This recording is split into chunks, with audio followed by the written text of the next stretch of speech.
Hello, welcome to the No Way Jose podcast. Today, I'm joined by Rat. We're digging a little bit deeper into Marcionism. I know we had Tiller on here last time, one of the patrons, but I had someone hit me up and said, hey, they wanted to talk a little bit more about Marcionism. They made a compelling case for it, and so I'm bringing them on now. But I look forward to seeing you guys in the show. Make sure to subscribe, hit that bell so you get notifications when a new show drops or when I'm streaming. But we'll see you in the show.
Hello, welcome to the show, Rat. A pleasure to have you with us.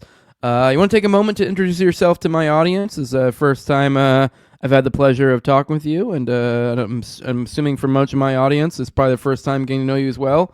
So if you can let me know who you are, what you're about, and kind of the sort of project you're working on, if anything, and the like, and I don't know, maybe even a little bit about kind of what your interest in the topic is today. Maybe where you're coming from. As I said in the last episode, I don't want to lead anyone on. I know the intro might be a little bit the implication. There might be some implications, but just not to feel like I'm trying to present myself with anything I'm not. I am not particularly religious. I'm more interested in the historical aspect and maybe the symbolic aspect of a lot of this sort of stuff and how it ties into, I know, the sort of creepy stuff at the tippy top, or just maybe how we can learn to incorporate it into understanding our world. But Rat, pleasure to have you on. The floor is yours. Pleasure to be on. Thank you so much for having me on, Jose. I'm Rat, at Season of the Rat on X, and I host a show with Subliminal Messenger over on Rumble called Disagree to Agree. Mostly, I'm interested in biblical scholarship. I would say I am a sort of on the Gnostic edge of things. I look into the history of the 2nd and 3rd century mostly, in terms of the Christianities that were around there. I look into the history of those. I try and focus mostly on that. I do also focus on philosophy. Occasionally, I dabble my toes in conspiracy theories, and they're cool. But I'm much more interested in like the macro effect that these things have.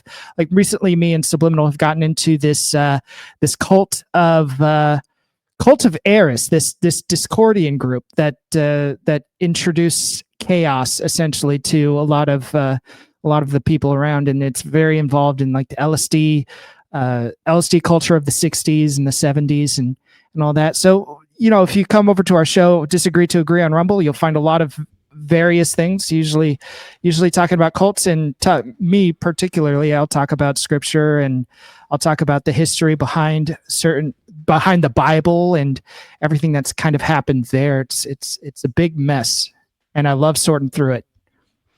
It's just funny you just mentioned Discordianism.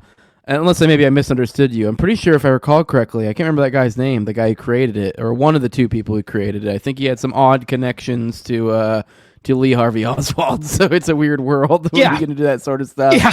Yeah. Yes, that's He the whole wrote the story. biography. Yeah. He wrote the biography of Lee Harvey Oswald before the actual shooting. Yes, basically. I mean, like, it's a little bit of a simplification, but yeah, it's basically some guy, and Right. yeah, you have to check it out. But it's basically, yes, to be there's plausible deniability there, but yes, it's a fictionalized account of something very, very similar. But many such cases, it's like damn near every deep event, there literally is like a stand-in for that exact whatever that is. So creepy, but. Anyways, you said you kind of look at this from a biblical scholar type of perspective. I mean, you said you're a little on the Gnostic side of things. So I guess we talked a little bit this last episode. Are you? Is it meaningful difference to you when you're saying Gnostic, or you consider yourself kind of like a Marcionist or whatever, or what do you really? I don't know. Where are you coming at from this?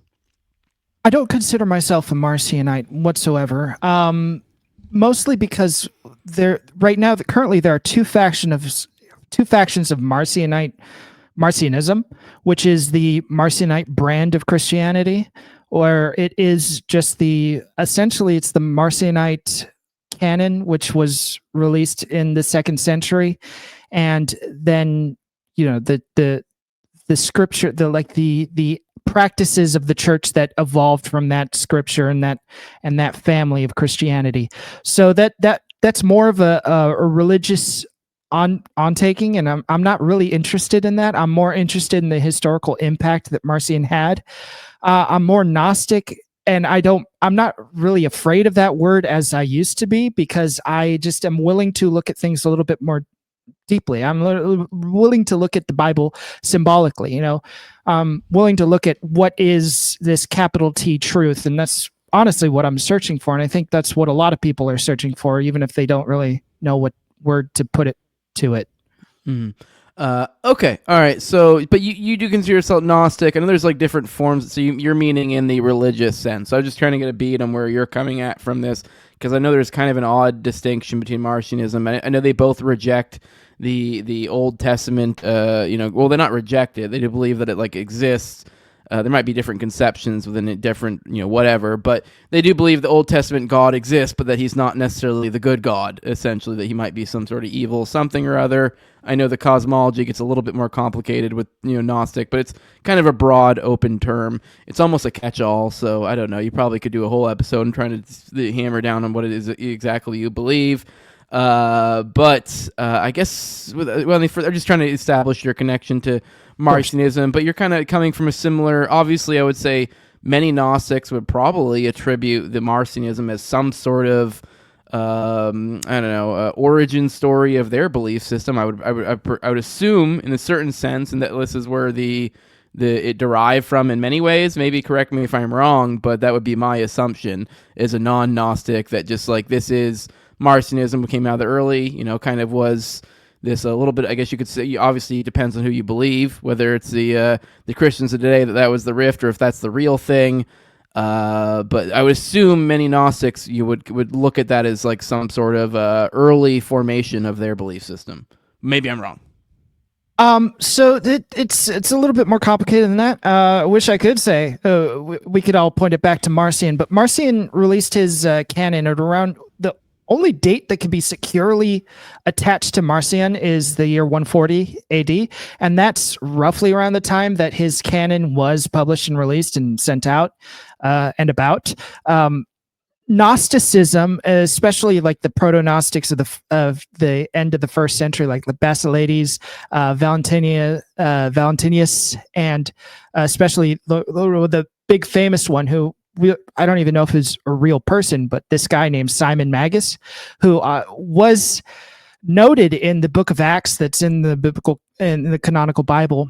This Simon Magus, this Simon of Samaria person, might have been a stand-in for like all future heresies. Keep in mind that the Book of Acts was written after Marcion's canon was printed out. Now, scholars will disagree on this dating. Scholars disagree on the dating of all the books in the Bible, of course.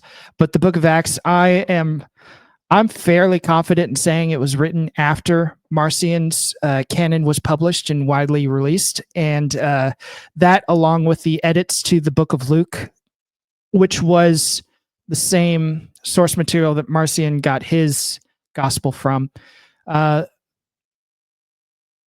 Gnostics of that time were much more varied, and it generally came from the mixing of Christianity, of the Jewish Christianity that Jesus kind of represents, and the 12 apostles kind of represent, with Alexandrian philosophies, which Alexandria was a heavily Greek influenced school, a city of schools essentially that was in Egypt. So it was like a mixed bag of Greek, Egyptian, and Jewish philosophies that all came about in very, very many different disparate forms that we would call Gnostics. And I mean, you can't point to two Gnostics in the 2nd century and find anything in common between the two. You know, the Valentinians versus the Basileans versus the Sethians versus the Proto-Manichaeans, all of them, they were the number of schools of Gnostic thought at the time probably vary greatly, much greater than the number of denominations there are today. And certainly there's much more diversity of thought in the Gnostic traditions, in those Gnostic traditions. Like you go to two different churches today, and they're going to essentially believe the same thing. It's like acceptably different. You know, like someone might think baptism is best done when you're a kid, and some might think, well, baptism should be done as an adult. But really, they're all agreeing that baptism should be done. While you look at the Gnostics of the 2nd century, and it's like some of them reject Jesus outright as a person. They don't think Jesus was real, you know. Or you look at some of the Gnostics from the 2nd century, and they'll say that salvation only comes from realizing you yourself are Jesus, you know. Or you know, you get the famous cosmology that you would find in books like the Pistis Sophia or the Secret Book of John, where you have this pleroma, the monad, who is God above all, and you have these emanations, and then this the final emanation being this Sophia, this personification of wisdom, who is a woman, and she tries to create on her own because she wishes to know more of God, and so she accidentally creates this thing that we know as the Demiurge, and calls it Yaldabaoth, and she's so frightened by it, she throws it out into the outer abyss so that it could never know God, and it could never know the emanations, the divinity that is beyond it. And so it's left out in the abyss, this Yaldabaoth thing, and it thinks it's the only thing around, so it starts doing its own emanations, which are these angels and demons that you see in the Old Testament, and then it starts creating, and it creates the physical world. That's the varieties of Gnostic thought that we have in the 2nd century. And then Marcion comes on actually right in our midpoint of the 2nd century. So it's actually after Gnostics have kind of set up their own churches. You know, what we call as Gnostics, really, if you asked a Basilean what they refer to themselves as, they'd call themselves a Christian. All right, I guess maybe we should hone in a little bit even what is the distinction between Gnosticism and Marcionism. Generally, Gnosticism, it seems like, from my understanding, I know today it's kind of started to solidify in modern days of kind of the understanding of what it is. But from my understanding, it's kind of gnosis means to know. So it is. The idea is things, knowledge being revealed. So it's my understanding. A lot of people make allusions to there was like some mystery schools are born out of this sort of stuff. Other weird sort of thing. So I don't know what is really the tie that binds between all these different Gnostic groups. But it seems like perhaps Marcionism is maybe a little bit more, doesn't go into the gnosis necessarily. Kind of keeps I guess, finds a way to kind of go, that guy's a bad guy, but we're not doing this through some sort of revelation. This is through, something else. And you kind of are able to kind of not completely throw the baby out with the bathwater, whereas gnosis kind of is just like, I mean, we're being revealed out here, baby. Like, you know, Yeah. I don't know. You kind of lay it out for me because it is kind of, I think, an odd thing for people to try to wrap their heads around. And I think then, especially if you're into the conspiracy world with the Gnosticism, some of the symbolism that pops up, and I guess, like, let's be real, like, oh, to know, and, like, you know, knowledge being revealed. Like, this all sounds like spook language to me. So it is like, and now I'm sure there's both sides of this. Maybe there's a positive side. I'm sure there was spooky stuff that was born out of the Gnostics that kind of very much in line with that sort of stuff. But I guess what I'm kind of driving at is like that maybe a little bit of that more clarification of what the key difference is. Maybe what's the tie that binds Gnosticism, what differentiates it from Marcionism, yada yada. Sure. I think the best way to bind together the Gnostics of antiquity is just to understand that they're a heterodox theology. Heterodox meaning different than what is established orthodox, and what is established orthodox wasn't really established until the 4th century. The thing that like ties the Gnostics to it is really just different writings. So to understand, so if I could paint a picture, Jesus died around AD 30. Common Era 30, whatever you want to refer to it as. Then you have a bunch of apostles running around. Some claim 70, some claim 12, some claim 500. You know, it really doesn't matter the number of apostles or disciples that are running around spreading the gospel, but just know that it is getting around. They're all being spread mostly to the people in Jerusalem, which is where Jesus did most of his ministry work, around that area. And so when these things are spreading out, and we have this figure named Paul, who very specifically went out to Gentiles, who are these non-Jewish communities, to spread the gospel, because Paul was like that Jesus's gospel is not for Jews only, but it's for everyone, you know. So Paul started writing these letters. He went out and did missionary work and went around to these different places. So we have a whole bunch of different startup traditions, and essentially all of Christianity at the time was a bunch of disparate secret societies. Like when people met together for church, they were meeting in backyards. They weren't meeting at large buildings that we have today. They're meeting in secret. They're sharing ideas, and it was an oral tradition. It wasn't really anything written in the 1st century. There was no gospels written. They're like the common belief is that the book of Mark was written maybe in 70 AD. Like, that's like the earliest people are willing to give it. I'm not really that, I don't think it was that early. I think it was probably into the 2nd century, probably around 110, 110. But that being said, like, there were no writings. It was all an oral tradition. Everything was spreading around, you know, in a very, very localized fashion. So these different groups started coming up with different ideas.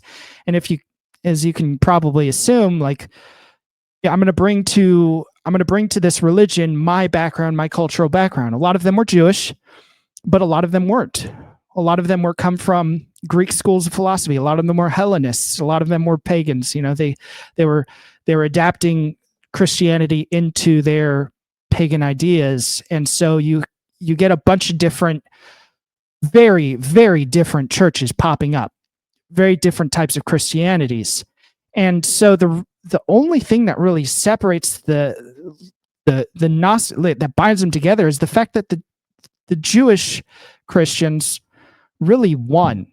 They won in the 2nd century. They won in the 3rd century. And they won in the 4th century.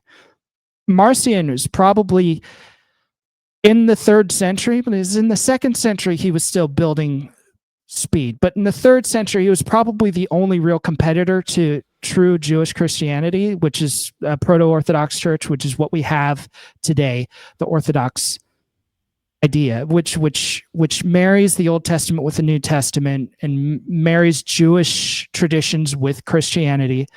Marcionism was really the only counter to that, which was this idea that Christianity can stand on its own. It doesn't need Old Testament, doesn't need Jewish tradition, doesn't care where you're from.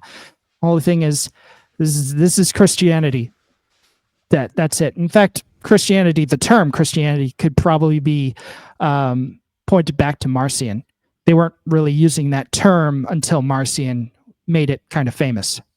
Okay, so Marcion was like the last holdout. So it obviously it sounds like there is a distinct, in a sense, difference between the Gnostic traditions and Marcionism. But so far as the Gnostic or some semblance of the Gnostic representatives, it seems the Marcions were the last holdout. So they kind of get a little bit of a nux for that.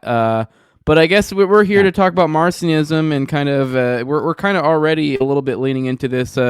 Creating this conception of looking at this as the Judaic Christians and the Gentile Christians, and how these factions clash and coalesce.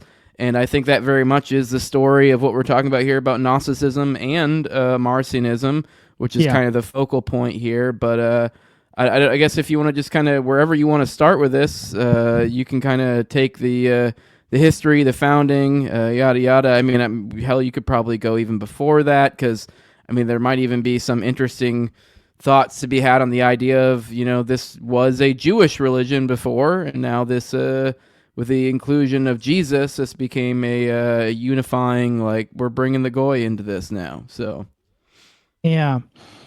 So, for the most part, Jesus came to Jerusalem and he spoke to Jews. And, he was born in Bethlehem or wherever he was born. I don't really know, but his work was done in Jerusalem. So most of the people who were following Jesus were naturally Jews. Even Paul, who was the one who spread Christianity to Gentiles, was a Jew. But if we want to look at Marcion. Marcion was born probably around the last decade of the 1st century, and he was from Pontus. And if you don't know where that is, that's the northern part of Turkey, of modern day Turkey. He's called Marcion of Sinope, and Sinope is the topmost little part of Turkey that juts out into the Black Sea. And Marcion was a wealthy man. He was a ship owner, a ship runner. He had a shipping company, and during that time, Rome needed a lot of ships, especially because they were going to war with the Jews. Yeah, I mean, there was the rebellion in 70 AD, the Jewish-Roman War, that ended up with the trampling of Jerusalem, the destruction of the temple, and all that. And then there was another revolt in the early parts of the 100s. And then the Bar Kokhba rebellion, which happened around that time as well. So Marcion was not struggling. He was doing very well monetary wise. And to add matters to this, the area of Pontus and as well as Galatia and Lycaonia, this Eastern Asia part, that it was well removed from Jerusalem. It was well removed from the center of Rome.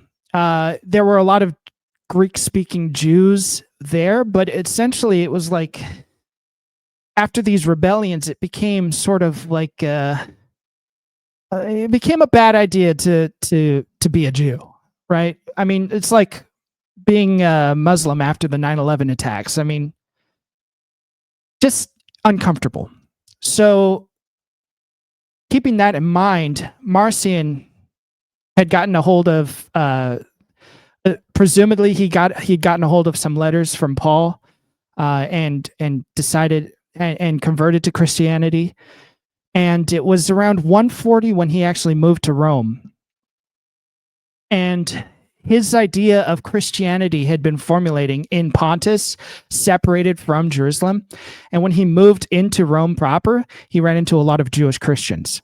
And they had a very different theology than him, a theology that is based on the Jamesian idea or the Jachin idea, where there's this upholding of Jewish traditional laws and also circumcision. Marcion, Paul, they all really like to talk about circumcision because it was a horrible thing.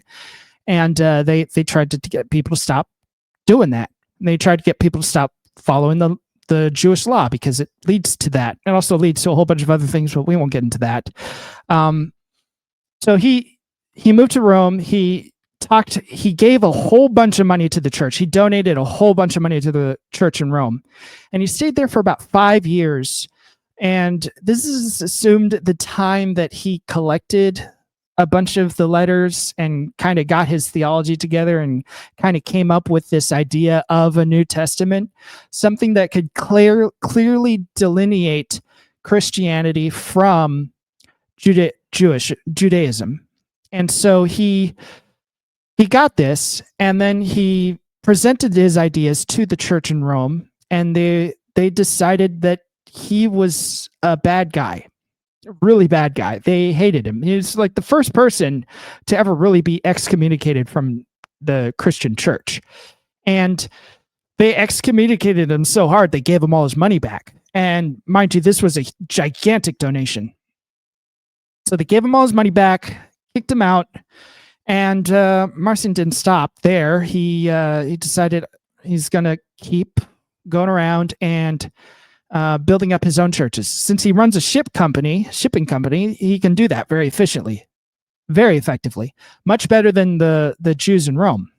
And so he was going around starting churches and bringing this direct Pauline Christianity to these churches, and it built really fast. It was the biggest contender to Proto-Orthodox churches in the 3rd century.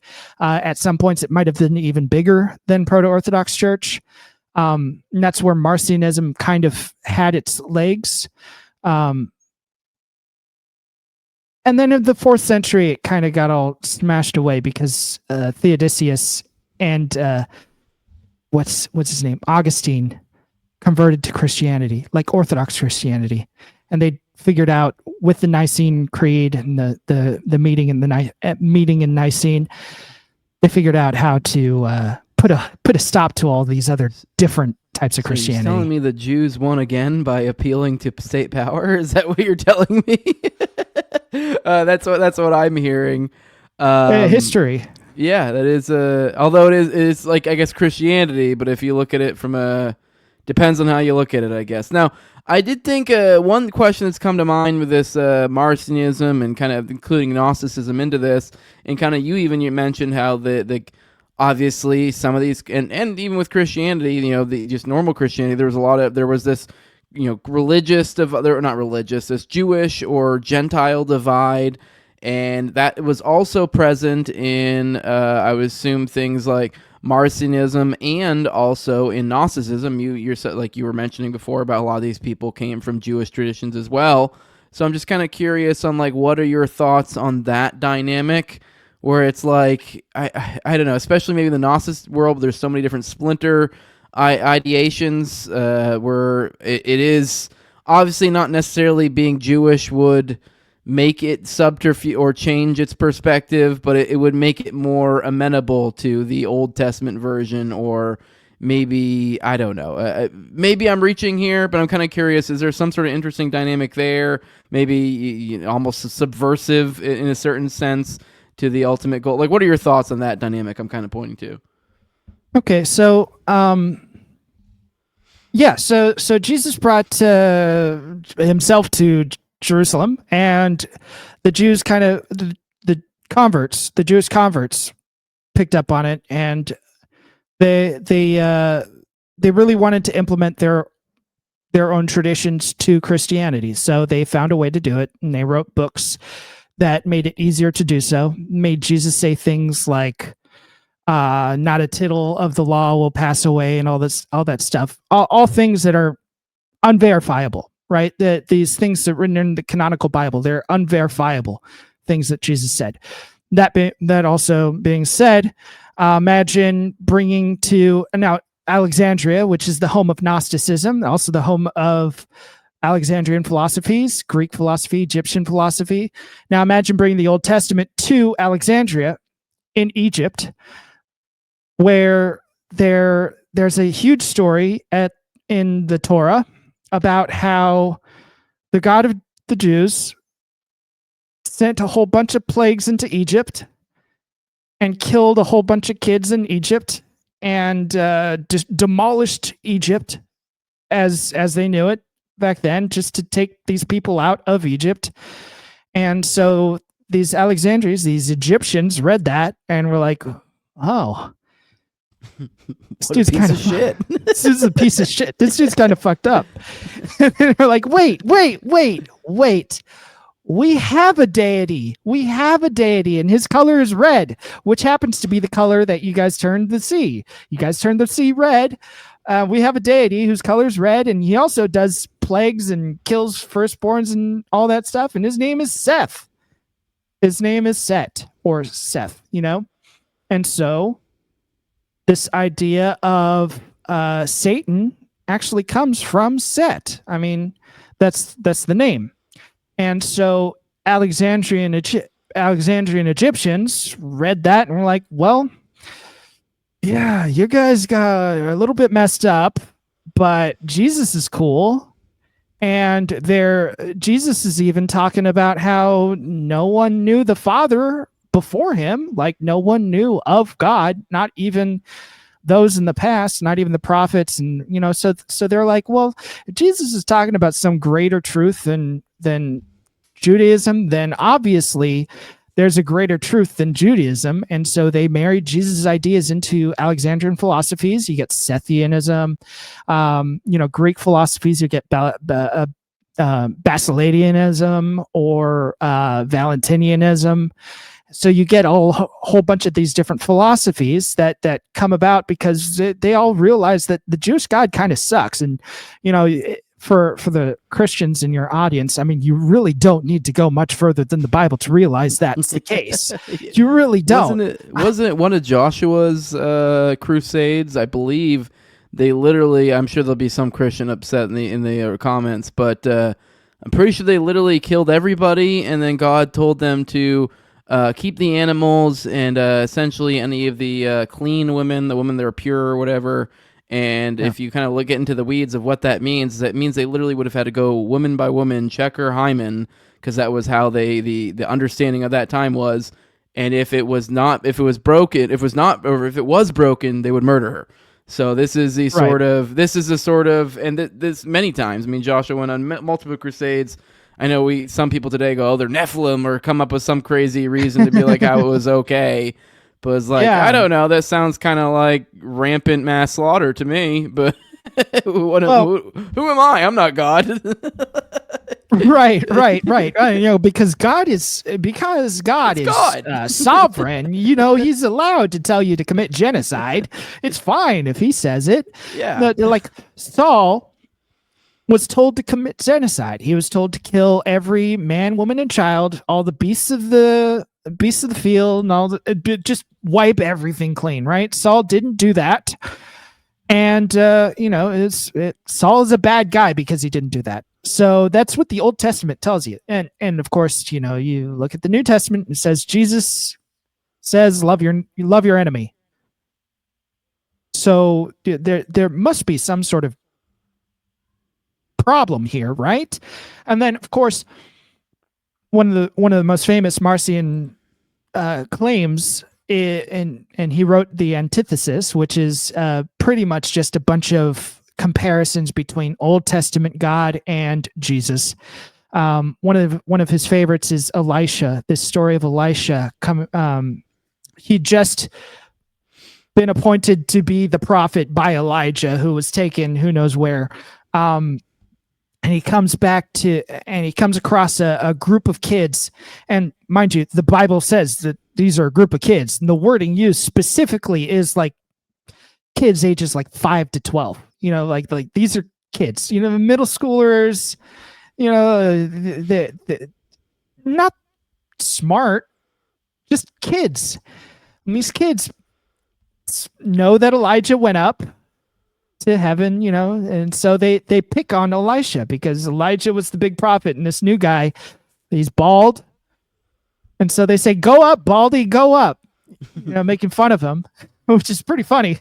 And Elisha is so offended and hurt and scared because these little kids are making fun of him, calls to Yahweh and says, please do something about these little children that are making me so scared and making me hurt my feelings. And so God sends 2 she-bears to maul 52 children, killing them all. And contrast that to Jesus, who, when the disciples tried to send the children away, Jesus said, no, send the children to me. You have to come to me as a child, in fact, like Jesus loved the children. It's a very big contrast here. And there's a whole bunch of other things too. And in fact, the reason why I stumbled across Marcion is because I found so many of these small details within the New Testament that kind of point to the Old Testament deities being the bad guy, being the ultimate bad guy. Like the book of Jude, the letter of Jude, which is one of my favorite letters because it illustrates things that I have been pushing at for a little while. But the letter of Jude here is mentions, and I'm going to try and find it. There is it says, when the archangel Michael disputed with the devil and argued about the body of Moses, he did not dare to bring a condemnation of slander against him, but said, the Lord rebuke you. And so I thought about that, and I had done some looking into it. What is that referencing? That is referencing a very specific event that happens in Deuteronomy. Now, Moses himself is, he was unable to go to the promised land because he broke the rules. We won't get into that. It's just more pettiness from the deity of the Old Testament. I call him the lawbringer. Like he ate manna or something petty. It was some you did this and you weren't supposed to, and it's like, shit, you got me. I forget what it was. Something petty. All right. But so, long story short, Moses was told once to hit a rock, and water came from the rock. So he did that. The second time, he was told to ask the rock to give water, and Moses hit the rock. So Moses messed up. He broke the rule. It's petty. And so Yahweh takes Moses up onto the mountain and says, look at the promised land. That's the closest you're going to get to the promised land. Now you have to die. And so Moses dies. We don't know how, but Jewish tradition tells us it's the kiss of death. Like Yahweh gives him literally a kiss of death. Yahweh murders Moses. And of course, Yahweh's sovereign, so he could do what he wants. But it also says that Yahweh buries Moses in a place that no one else knows. Jude here says, Archangel Michael argued with the devil and argued about the body of Moses and where it was located. Why would the devil know where the body of Moses is located? I thought Yahweh only knew where the body of Moses was located. Well, obviously, Yahweh just told the devil for no reason. Why else would that happen? But it was things like this. And then what's another one? Oh, a great one is the temptation story in the Gospel of Matthew. Let me pull it up real quick. I switched over and I pulled up the wrong one. But essentially, this is after Jesus got baptized by John the Baptist, and he went out to the wilderness for 40 days, and he was tempted by the devil. And so the devil took him out and he knew Jesus was starving. It's 40 days of fasting. He said, turn the rocks into bread. He just said, I'm not going to do that. Right. And then the devil took him up on top of the temple and said, if you're the Son of God, throw yourself down. Right. And so you think, well, why is the devil able to go on top of the temple? I thought the temple was the holy place, the seat of God himself. Right. But the devil is just allowed to freely go up there. Well, the devil is devil works for God. Again, apologetics, ways of just blindly looking over the obvious that everyone else sees when it's pointed out. And then, Jesus obviously is like, I'm not going to throw myself down here. Right? And then the devil takes him up to a high place, and assumed a very high mountain. Mind you, keep in mind, this whole event is fictional. We don't know if any of this happened. Now, it's claimed that the Gospels are eyewitness testimonies. They're not. There's no way to know if this event actually happened. This is a fictionalized story about Jesus. This shouldn't affect, another addendum, this shouldn't affect your faith in Jesus. The fact that these are fictionalized stories shouldn't change your faith. But if you're not mature enough in your faith to understand that, then I'm sorry. So the devil then takes him up to a very high mountain and says, look at all these lands, all these nations. And he shows him all the nations. He says, all these are mine. And I could give them to you if you just bend your knee to me. And Jesus says, I'm not going to do that. And so on and so forth. But it kind of gives away there. It's like, well, at what point in the Old Testament does Yahweh give up all of the nations to someone else? It's like the entire Old Testament. Yahweh's like, the whole of the earth is mine. The nations are mine. Everything is mine. At what point at any of this does Yahweh say, oh, well, the devil, you can have it instead? Or is the devil lying? If the devil was lying, then why didn't Jesus say you're lying? No, what is in fact being said here is subtle. It got past a lot of people, I'm assuming, but it's saying here that the devil is the ruler of all the nations, the God of this land. In fact, other places in the New Testament say the God of this world, and they refer to him very negatively. It's implied that the God of this world is the devil. Well, at no point in any scripture are you going to find Yahweh referring to himself as anything but the God of this world. So the New Testament, you don't have to go farther than the New Testament, canonical New Testament, to realize, oh, Yahweh from the Old Testament, this Jewish deity, this Jewish pagan war deity, this Jewish pagan war desert storm deity is actually the devil. He's actually the tempter. He is the one who set out laws that are impossible to fulfill so that he can judge you and send you to hell. That's what the New Testament is saying. And you don't really need to cross your eyes to figure it out. You just need someone to point these things out and say, and look at them rationally and think, oh, is that what's going on? So there's already a war in the writings of the New Testament between Christians and Jews. Mm. And the proto-Orthodox job in the 1st, 2nd, and 3rd century is to convince people there is no war between the Christians and the Jews. In fact, there's never been a war. And so they write the book of Acts in probably about 150, 160 to marry this character Paul to the Jewish Christian tradition. They make Paul out to be this Saul man, and that the whole book of Acts reads much more like a Homeric epic than it does Jewish scripture or even a early Christian stylings. Right? It's all about this journey of Paul. He even climbs into a bucket and escapes down the side of a wall in a being lowered down at a bucket. It's fun. So they changed the story of Paul. They create this character who was, mind you, Paul was famous. He was well known by this time.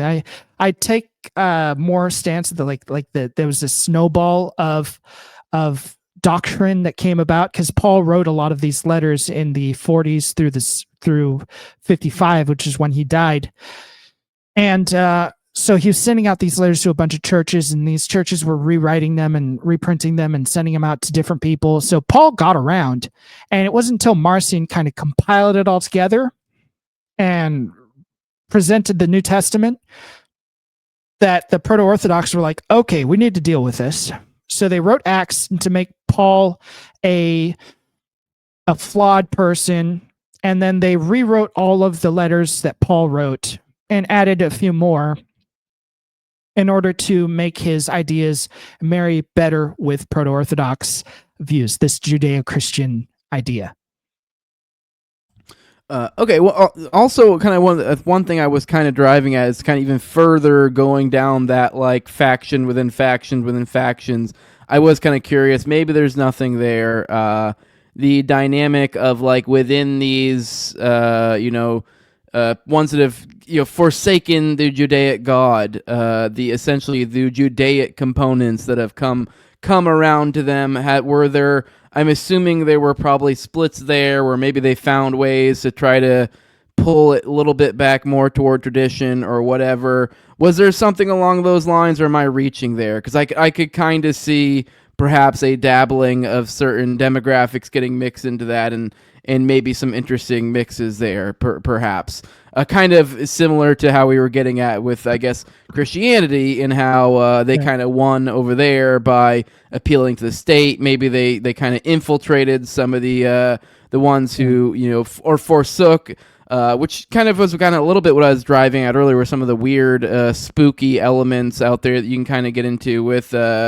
or that you might see, especially among the elite in symbolism when it comes to Gnosticism and stuff. So I didn't know if there was something maybe to that element, if that there was a subversion of sorts that was that occurred in a lower, even lower factional level, because inevitably there are going to be in these, whether it be Marcionism or whether it be Gnosticism that's forsaken the Old Testament God, there are going to be Jewish elements, I guess, or Judaic people who did used to believe it, or maybe even some of them might be lying or whatever, or just they used to believe that, and so their innate biases might cause certain rifts. Maybe I'm reaching, or whether it be rifts or maybe be straight up subversion.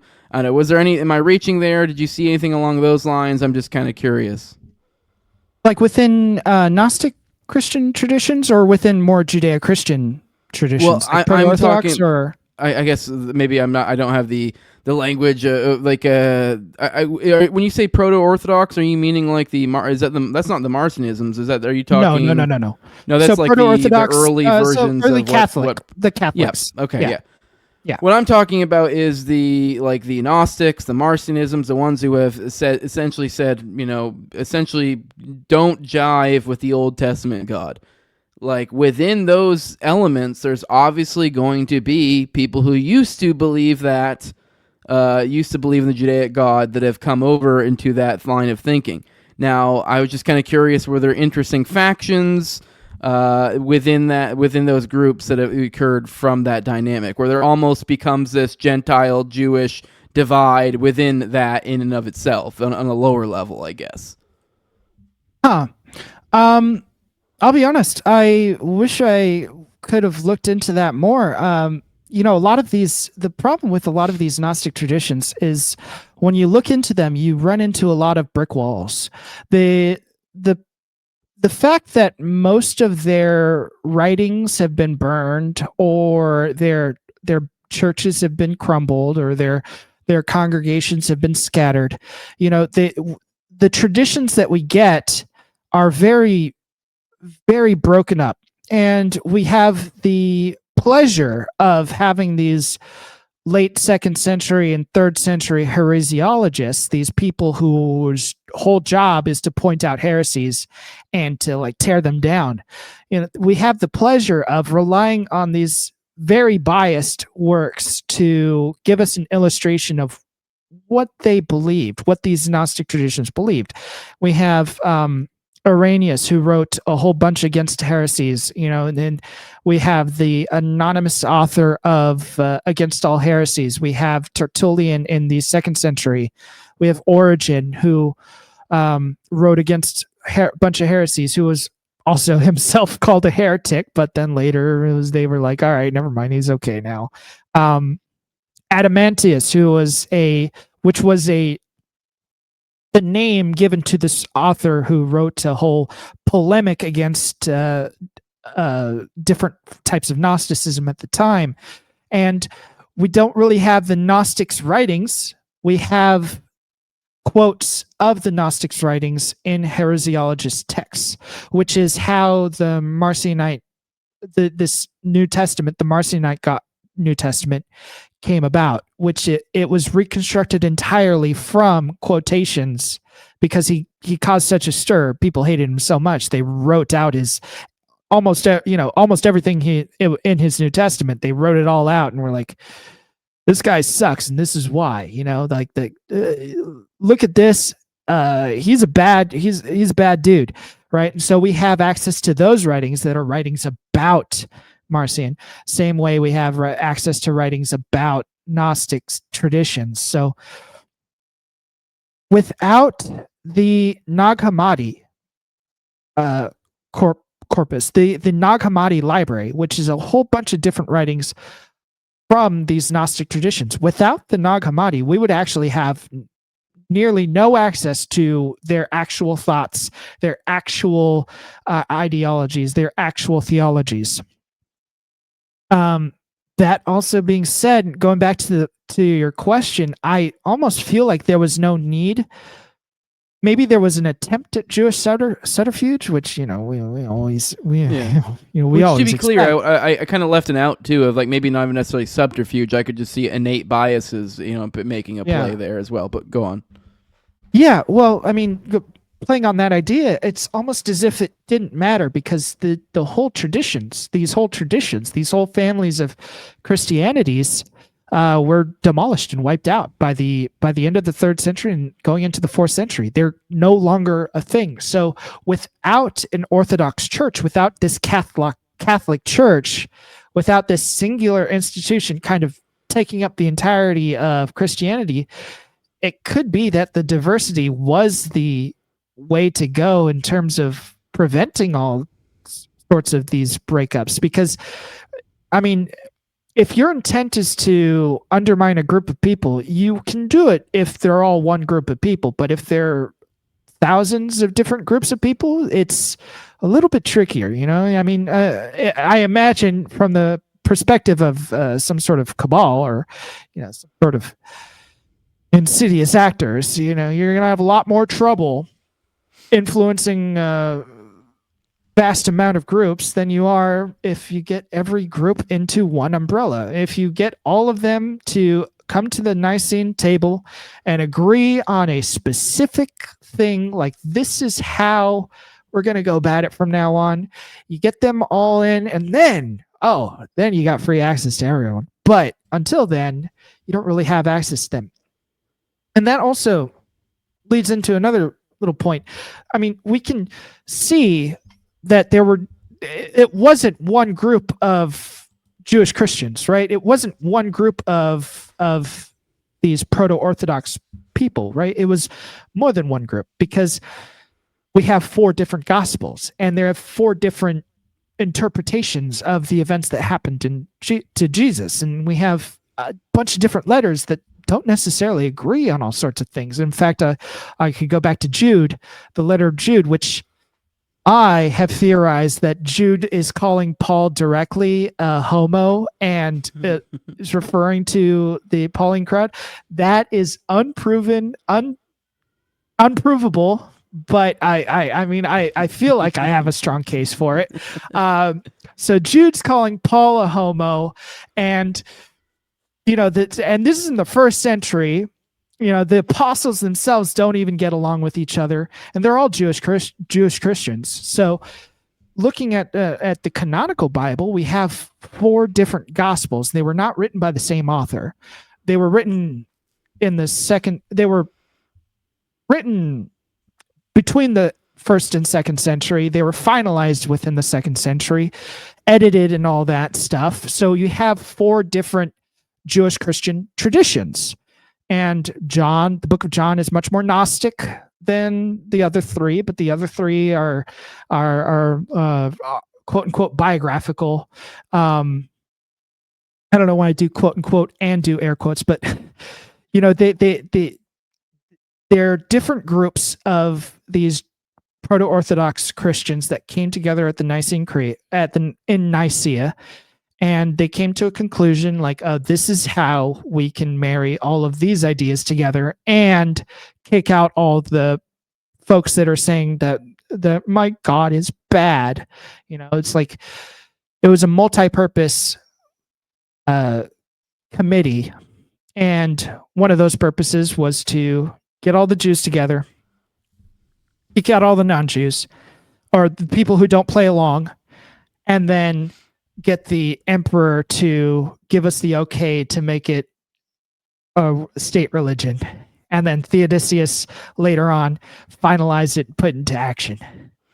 All right, kind of one last. This is a little bit less about Marcionism, but kind of, I guess it's probably more about Gnosticism, and kind of a little bit on kind of what I was driving at in the previous question.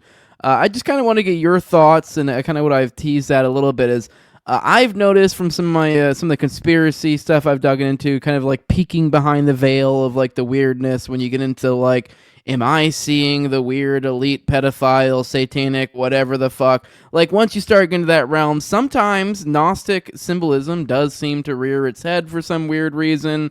And that's kind of what I was driving a little bit with that question. Like, was there some sort of subversion? Is there, who knows? Maybe even it's just an ironic thing that's like as above, so below. For example, like one example that comes to mind is the Church of Abraxas, that was involved in the Dutroux affair, which was literally child trafficking and like the most sinister of things you can imagine. But who knows? Maybe it's some sort of weird inversion where like maybe Abraxas is the bad guy. I don't even remember who Abraxas he really even is in Gnosticism, particularly depending on your flavor.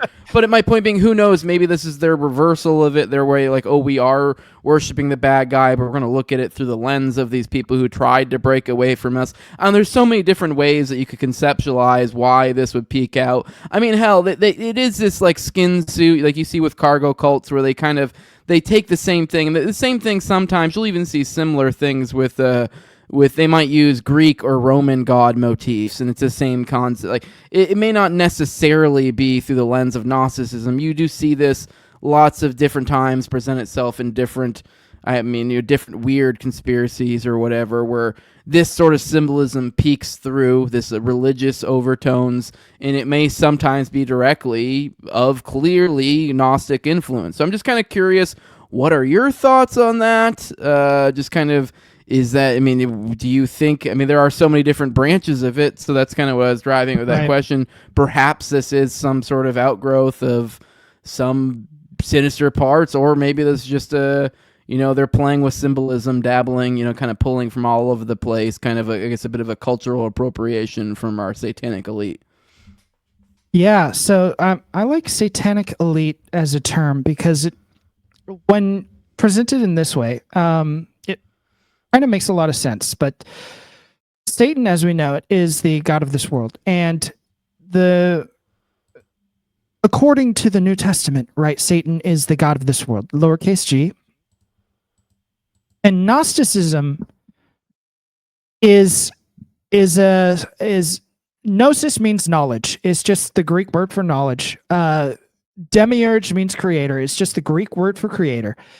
And so when people refer to the Demiurge, they're really referring to the creator, whatever that may be. And the Gnostic idea is that this Demiurge is the god of this world. This world belongs to the Demiurge. And Gnostics also understand that the dude's not good. You could look at it, and I like the fine-tuning argument. There's this whole idea that the universe was set perfectly so that we can establish life and all of that, but then it's like, oh, but why is it so messed up? Why is the world so fucked up? Well, it's because the creator is kind of fucked up. Creator's imperfect. So the Gnostics take that idea, and they, there's a choice at that point. We live in this reality where The God of this world is the God of material wealth, is the God of sacrifice, is the God of law, is the God of he's probably pretty broken after having lost this fight against Jesus. This in the Gnostic worldview, that he had lost this fight to Jesus because he could not kill Jesus. Jesus came back, So Gnostics now have this choice. They either give up physical reality, give up physical material possessions, and they worship. Well, not necessarily give up physical material possessions, but they understand that like this physical realm is not the end all be all. Gnostics say, well, God is above the physical and is above this world and is not the God of this world, but is a completely different God entirely. And we want to live for that God, right? And then there's the other side where these Gnostics are saying, well, I understand all of this, but I want to appease the God of the material world. And so I will do so by following extremely closely what the God of this material world wants, which is a temple to his name, sacrifices to his name, burnt offerings to his name, murders to his name, and devotion to his name. So if I want to get along with the God of this world, I got to get along with the God of this world. If I want to make it big in this world, well, I just appease to the guy in charge. And the guy in charge is the Demiurge, is Yahweh, is the creator, is the Jewish God. And so this Gnosticism is kind of dangerous in that it kind of reveals sort of this very black and white sort of thing, like this, like be good, understand that this is a simulation or this is not reality real, and give up the things of this world, or understand that this is the simulation, and you can just ask the boss, say, hey, give me a credit card, give me a raise. And the boss will say, well, I'm going to need some children. It's been a minute. Yeah. I need some blood. Right. And so you have these Gnostics who, and it is Gnostics, right? I'm not going to front, like they're Gnostics, like the Masons, they're Gnostics, the Kabbalists, they're Jewish Gnostics. They're using this knowledge of the divine for their own gain in this physical reality, and that probably goes back for a long time. It's an unfortunate reality, but it's what I see. It's in terms of these Kabbalist groups. Now, I may have strayed a little further away from your question than initial, but yeah, that's yeah, I think you got the main beats. Kind of what I was getting at. That kind of answers. There's almost this bifurcation between them. Yes, you're given this ultimate choice. You can have temporary comfort or eternal. I don't know what's a fulfillment. Whatever it is, perhaps eternal fulfillment. I think would probably be the best way to look at it. But I don't know. I mean, even if you think life's temporary, I don't know. Just I find it to be gross. It is gross. Very icky. I don't know. It is weird. It's I don't know. You see these people who live for themselves, and it's like, it's funny because technically my worldview is like egoism. It is like, but it's like also there's this weird paradox that comes in play. But it's like, but to be fulfilled and to have a happy life as an individual, it's like, wouldn't it just make sense to just have a wife, have my kids, like. I know that seems like, and it's kind of held true so far. It's been the most fulfilling thing for me. So I don't know. The idea of gobbling up children and giving them to my overlords doesn't really, I don't know. Seems like I'd feel pretty bad about myself at the end of the day. So I don't know how I would live myself, even with a self-centered philosophy. I don't know. It's kind of whatever. It's a weird paradox, I guess. But like, I don't know. That doesn't seem like what I want to do. Right. And it's so it's sickening, but it's like I mean, if you want to be a billionaire, you gotta do the billionaire things. You want power in this world, you gotta go to the person who has power over this world. And that's essentially where this whole Gnostic thing steps in, is this knowledge that, yeah, the God of this world is evil. And I can say I worship the God. I worship God because he's the only God of this world, right?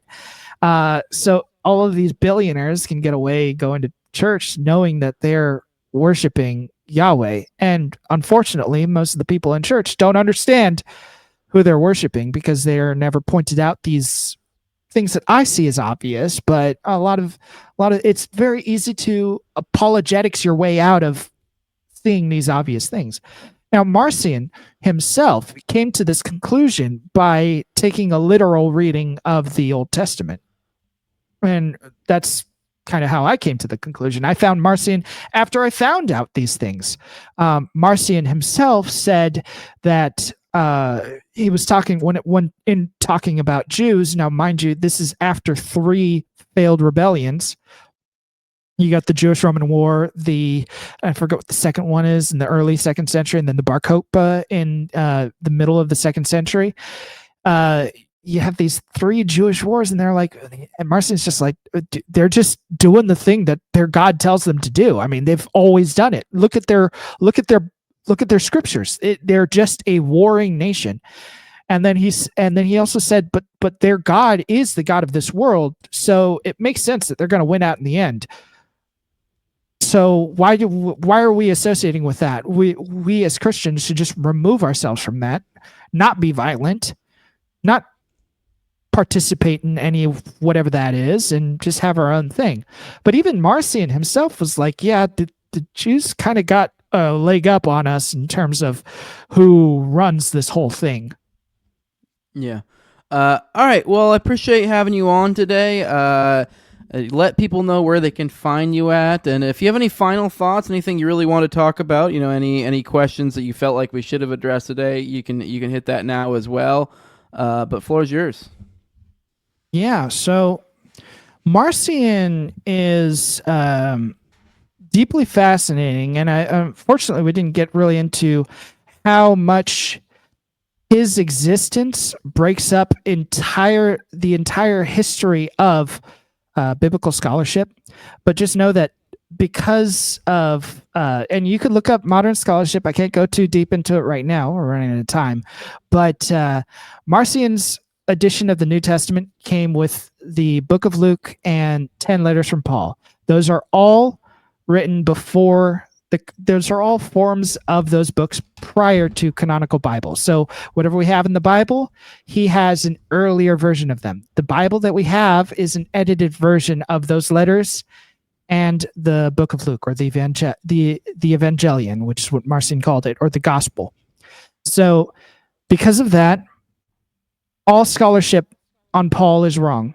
All messages we get on Paul's letters are wrong. Everything we know about Paul is wrong. Marcion's existence shows to us that the Bible and all the churches out there are wrong. Like it's very unfortunate. It's very crazy. It's huge. But that's Marcion. So I want to thank you so much for having me on, Jose, giving Marcion a second chance, a second look through, because I think the setting around him is so fascinating. The history of the church and the splinters that existed in it from the beginning of its creation till now, even. I think it's so deeply interesting. And thank you again for giving it a second chance. Guys, if you want to find me and see a little bit more about what I do, and I do go deeper into Marcion on my own channel, you can find it Season of the Rat on Rumble. I do have a show with Subliminal Messenger on Rumble as well called Disagree to Agree. We were recently on Nephilim Death Squad talking about the Discordian cult and this idea of the golden apple. Check that out if you're at all interested. And give me a follow on X at Season of the Rat. And I am a musician. I have an album buy my album, escapesaturn.bandcamp.com. It's called Where We Are. And that's it for my plugs.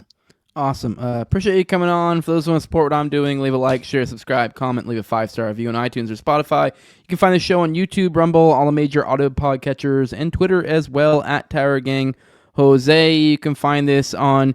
I just said that already. And if you want to support the show in the best way you possibly can, you can do that with money over at patreon.com/nowayjose2020. The lowest level is $2.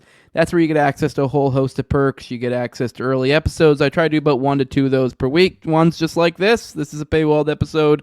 This will get released a couple weeks from now. If you're a patron, you'd already have it. You also get access to the ad-free RSS feed. You get access to Telegram, and you get access to the pre-show, the post-show, and video calls of me and Austin's weekly live call-in show, Already Dead, which is on Tuesdays at 9:30 p.m. Eastern. And I give a big shout-out to my sponsors. It's a big thank you for everything they do. That's the highest level of my Patreon.